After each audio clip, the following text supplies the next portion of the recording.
ষড়যন্ত্র করেছে। জাতীয় পার্টিকে চিরতরে নিষিদ্ধ করতে হবে। হিম্মতের সাথে মাথা তুলে দাঁড়ান। বাংলার মাটিতে ভারতীয় আধিপত্যবাদ চলবে না। দেশ নতুন করে স্বাধীন হবে, বাংলাদেশ নতুন করে সার্বভৌমত্বের স্বাদ পাবে।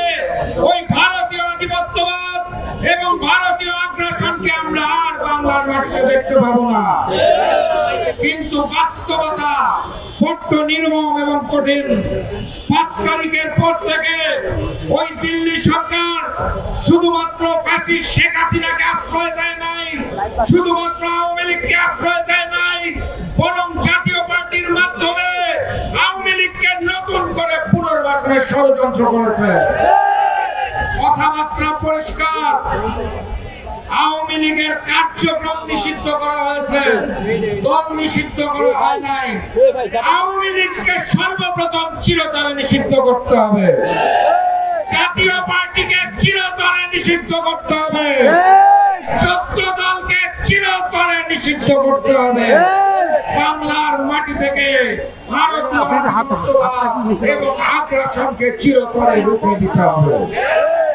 ভিপি নুরুল হক নূর রক্তাক্ত নূর শুধুমাত্র একটি ব্যক্তি নয়, একটি দলের প্রধান নয়।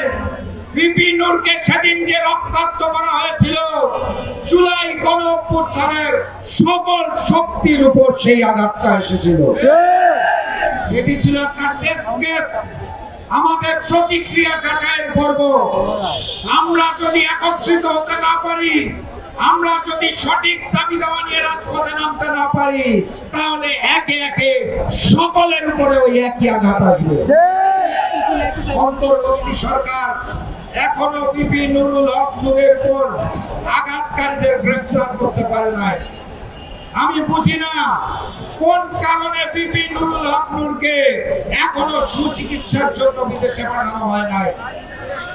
বড্ড গোজামিল চলছে। আমি জাতীয় নেতৃবৃন্দ সহ সামনে উপস্থিত জনতা সবাইকে আহ্বান জানাতে চাই, সাহস রেখে সঠিক কথা বলতে হবে। আমরা বারবার জাতীয় পার্টির কথা বলছি, জাতীয় নেতৃবৃন্দ অনেকেই, অনেক বড় বড় দল আমি লক্ষ্য করছি সুকৌশলে ওই সেনাবাহিনীর নামটা এড়িয়ে যাচ্ছে। কারণ কি? নতুন বাংলাদেশে কথা বলতে গেলে, গণতন্ত্র সৃষ্টির কথা বলবো, সেনাবাহিনীর নাম উচ্চারণ করব না। কোন জায়গা থেকে বাধা আসে আপনাদের এটাও আমাদের জানতে হবে।